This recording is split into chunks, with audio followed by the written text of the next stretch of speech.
Hello everyone, this is your host and English का दोस्त Mohammad Naveed once again आपके सामने एक बार फिर एक नई वीडियो लेक्चर में हाजिर हो। फ्रेंड्स, आज के इस वीडियो लेक्चर में हम डिस्कस करने वाले हैं इररिगेटिव वर्ब के इररिगेटिव वर्ब क्या होते हैं। देखिए, सबसे पहले इसकी डिफिनेशन देखते हैं। Those verbs which work both transitively and intransitively are called irrigative verbs. वो वर्ब जो काम करे बोथ यानी ट्रांजिटिव वर्ब के तौर पर और इंट्रांजिटिव वर्ब के तौर पर उनको हम क्या कहते हैं? इररिगेटिव वर्ब कहते हैं। या ट्रांजिटिव या इंट्रांजिटिव वर्ब, आप इसको दो नाम दे सकते हैं। इररिगेटिव वर्ब क्या है? Those verb which were both वो बतौर ट्रांजिटिव पेसिवाइस में चेंज हो सकते हैं एंड इंट्रांजिटिव पेसिवाइस में चेंज नहीं भी हो सकते, यानी कभी हो सकते हैं और कभी नहीं भी हो सकते हैं। 50-50 है, सम टाइम चेंज कर सकते हैं एंड सम टाइम चेंज नहीं भी कर सकते, तो इनको हम इररिगेटिव वर्ब कहते हैं। इररिगेटिव वर्ब में एक चीज आपने नोट करना है कि इसके दो डिफिनेशन है। अगला हमने डिस्कस किया, अब दूसरा देखिए। Those verbs which sometimes can be changed into passive voice and sometimes cannot be changed into passive voice are called irrigative verb। मतलब वो वर्ब जो कभी चेंज होता है passive voice में और sometime चेंज नहीं होता passive voice में, उसको हम irrigative verb कहते हैं। अब हम पढ़ेंगे ये कभी होते हैं कभी नहीं होते हैं, और होते क्यों हैं और होते क्यों नहीं होते, ये हम एग्जाम्पल में डिस्कस करेंगे। आइए एग्जाम्पल यहाँ पर देखिए। एग्जाम्पल है, इसके मदद से हम इररिगेटिव वर्ब को कवर करेंगे।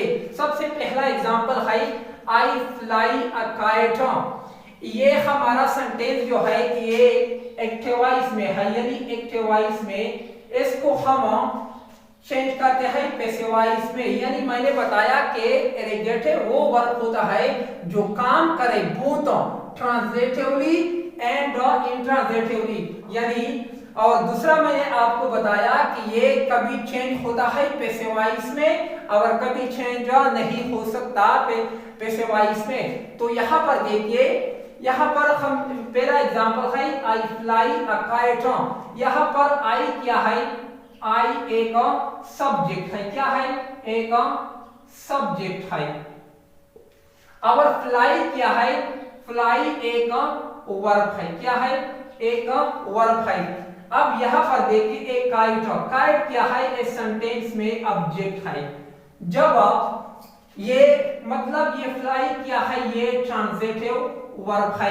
क्योंकि ट्रांजिटिव वर्ब इसलिए है क्योंकि इसका ऑब्जेक्ट यहाँ पर मौजूद हो, यानी ट्रांजिटिव वर्ब वो वर्ब होता है जिसको एक ऑब्जेक्ट की जरूरत है, यानी वो अपने बाद एक ऑब्जेक्ट लेता है, उसको हम ट्रांजिटिव वर्ब कहते हैं। और दूसरा देखिए एग्जाम्पल, अब इसको हम पैसिव वॉइस में कन्वर्ट करते हैं।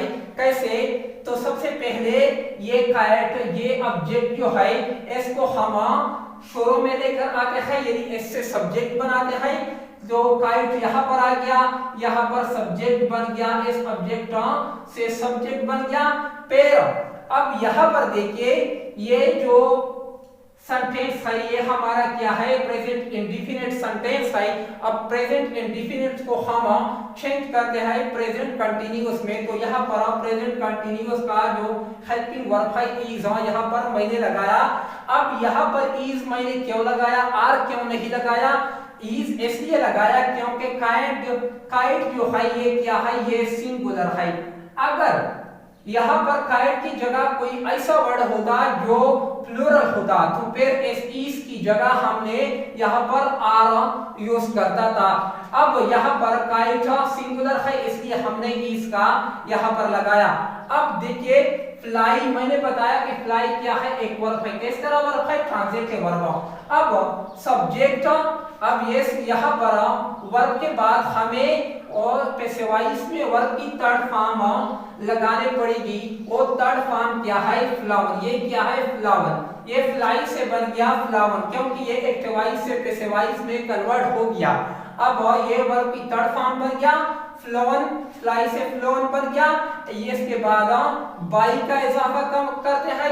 अब इस ये जो सब्जेक्ट है आई, ये जब एक्टिव वॉइस से जब भी हम पैसिव वॉइस में चेंज करते हैं तो ये एज ए ऑब्जेक्ट यूज करते हैं और यहाँ पर उसका ऑब्जेक्टिव केस हम यूज करते हैं। तो आई सब्जेक्टिव केस है और आई का ऑब्जेक्टिव केस बनेगा मी।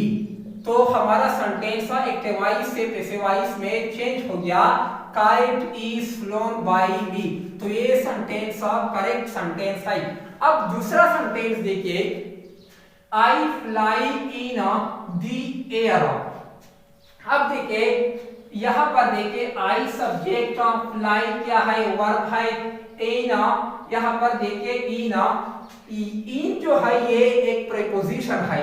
अब देखिए यहां पर जो एयर है ये क्या है, एक ऑब्जेक्ट नहीं है, ये क्या है, ये एक एडवर्ब ऑफ प्लेस है। क्या है, एडवर्ब ऑफ प्लेस है। तो देखिए ये जब हम चेंज करते हैं तो किस तरह, एयर इज फ्लोन बाय मी। तो यहां पर ये जो एडवर्ब है तो ये सेंटेंस क्या है, ये सेंटेंस गलत है क्योंकि ये यहाँ पर ऑब्जेक्ट है नहीं, यहाँ पर एक एडवर्ब ऑफ प्लेस है। तो यहाँ पर इसको हम पैसिव वॉइस में कन्वर्ट नहीं कर सकते। यहाँ पर मैंने इसलिए कन्वर्ट किया था कि इस तरह अगर हम कन्वर्ट करें तो फिर भी ये सेंटेंस क्या है, गलत है। अब तीसरा एग्जांपल देखिए, यू स्पीक इंग्लिश। यहाँ पर यो हमारा एक सब्जेक्ट है या और स्पीक क्या है, स्पीक वर्ब है हमारा, और इंग्लिश क्या है, इंग्लिश एक नाउन ऑब्जेक्ट है। तो यहाँ पर ये स्पीक जो है ट्रांजिटिव वर्ब का काम करता है। तो इसको हम चेंज करते हैं इंग्लिश, यानी सब्जेक्ट ऑब्जेक्ट से हमने यहाँ पर सब्जेक्ट बनाया, इंग्लिश हमारा क्या बन गया, सब्जेक्ट। इंग्लिश ये हमारा क्या है, प्रेजेंट इंडेफिनिट कंटेंस है। अब यहाँ पर फिर मैंने इसका इजाफा किया प्रेजेंट कंटीन्यूअस फॉर्म का, इज इसलिए लगाया क्योंकि इंग्लिश जो है वो सिंगुलर है। English is a pair, speaker का थर्ड फॉर्म वो वर्ब की फर्स्ट फॉर्म है और इसका थर्ड फॉर्म बनेगा spoken. English is spoken pair bye pair क्या, यो की जगह हम यहाँ पर थोड़ा सा मिस्टेक हो गया, यो उसके लिए सॉरी। तो यो का ऑब्जेक्टिव केस क्या है, यो बनेगा। तो हमारा सेंटेंस किस तरह चेंज हो गया, इंग्लिश इज स्पोकन बाय यो। अब देखिए sentence number 4, you speak slowly. वही सेंटेंस है लेकिन यहाँ पर इंग्लिश, यहाँ पर स्लोली। तो देखिए यू स्पीक स्लोली, यहाँ पर ये तो सब्जेक्ट है स्पीक, यहाँ पर वर्ब है, यहाँ पर स्लोली एक एडवर्ब है। तो स्लोली ऑब्जेक्ट है नहीं, ये क्या है, एक एडवर्ब है। अब इसी तरह फिर ये जो वर्ब है ये ट्रांजिटिव नहीं, इंट्रांजिटिव वर्ब है। यहाँ पर देखिए स्लोली इज स्पोकन बाय मी, तो ये सेंटेंस क्या है, रॉन्ग सेंटेंस है क्योंकि एडवर्ब यहाँ पर adverb as a object use हुआ और यहाँ पर देखिए सब्जेक्ट एडवर्ब जो होता है वो सब्जेक्ट के तौर पर यूज नहीं होता। सब्जेक्ट या तो नाउन हो सकता है या प्रोनाउन हो सकता है। यहाँ पर स्लोली इज स्पोकन बाय मी, यहाँ पर ये सेंटेंस और सेंटेंस क्या है, रॉन्ग है। यहाँ पर फिर वही मिस्टेक, यहाँ पर यो लिखना चाहिए था। तो देखिए स्लोली स्पोकन बाय यो, ये क्या है, रॉन्ग सेंटेंस है। आगे देखिए सेंटेंस नंबर 5 पे, शी टीच ग्रामर। यहाँ पर देखिए शी क्या है, शी एक सब्जेक्ट है और टीच वर्ब है, ये असल में वर्ब की फर्स्ट फॉर्म है। अब ग्रामर क्या है, ग्रामर एक ऑब्जेक्ट है। तो ये क्या है, ट्रांजिटिव वर्ब है, वर्ब की फर्स्ट फॉर्म है, ये किस तरह वर्ब है, ट्रांजिटिव वर्ब है क्योंकि यहाँ पर ग्रामर एक ऑब्जेक्ट है। तो यहाँ पर ये किस तरह चेंज होगा, ऑब्जेक्ट से हमने सब्जेक्ट बनाया, ग्रामर फिर इज क्योंकि वही मामला है जो यहाँ पर प्रेजेंट इंडेफिनिट टेंस का यूज हुआ। यहाँ पर मैंने इसको चेंज किया प्रेजेंट कंटीन्यूअस पे, तो यहाँ पर ग्रामर सिंगुलर है इसलिए हमने इज का इजाफा किया। ग्रामर इज ये देखिए टीच का वर्ब फर्स्ट फॉर्म है। जब हम एक डिवाइस को पैसिव वॉइस में चेंज करते हैं तो वर्ब की फर्स्ट फॉर्म से हम वर्ब की थर्ड फॉर्म बनाते हैं, तो टीच का होगा थर्ड, तो ये बढ़ गया वर्ब की थर्ड फॉर्म। फिर बाई, फिर शी सब्जेक्टिव केस है। यहाँ पर इस सब्जेक्ट को हम पैसिव वॉइस में ऑब्जेक्ट में चेंज करते हैं, तो शी का ऑब्जेक्टिव केस बनेगा हर, तो ये क्या है ऑब्जेक्ट बन गया। और ग्रामर इज टॉट बाय हर। अब यहाँ देखिए she teaches 3 o'clock, यहाँ देखिए यहाँ पर सब्जेक्ट है, she teaches वर्ब है यानी वर्ब की फर्स्ट फॉर्म है। अब यहाँ 3 o'clock क्या है, 3 o'clock एक ऑब्जेक्ट नहीं है, 3 o'clock क्या है adverb of time, adverb of time है, तो यहाँ पर इसका ऑब्जेक्ट है नहीं, तो इसका अगर मैं चेंज करता हूँ 3 o'clock इज टॉट बाय हर, तो ये सेंटेंस क्या है करेक्ट नहीं है, रॉन्ग सेंटेंस है, क्योंकि यहाँ पर एक एडवर्ब ऑफ टाइम 3 o'clock एक एडवर्ब ऑफ टाइम है और एक एडवर्ब ऑफ टाइम वो हम पैसिव वॉइस में चेंज नहीं करते, और यहाँ पर ये जो वर्ब है ये ट्रांजिटिव नहीं इंट्रांजिटिव वर्ब है।